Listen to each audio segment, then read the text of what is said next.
Welcome back. Let's practice multiple choice questions from NCERT school books. Which of the following statements is correct regarding Indian Councils Act of 1861? A. The term of the members of Governor-General's Council nominated were for 3 years. B. Every act passed by the legislature in India was subject to approval of Her Majesty acting through Secretary of State in Council. C. The Governor-General was not authorized to issue ordinance and exercise veto even in an emergency. D. The strength of the Governor-General's Council was raised to 6 by addition of 2 more members for executive purposes. Answer is option B.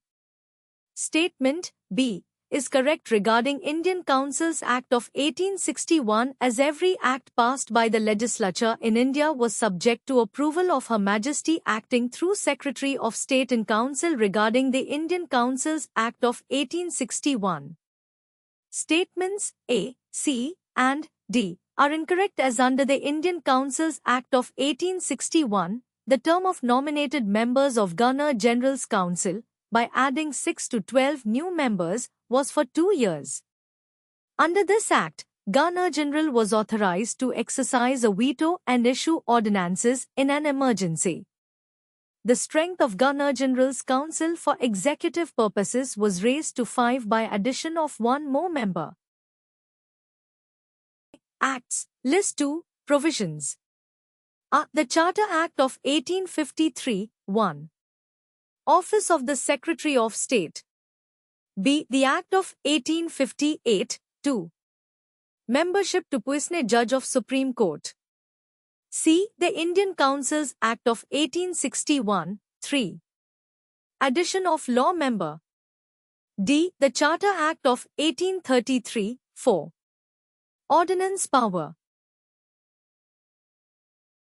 Answer B. The correct matching is A to be 1C4D3.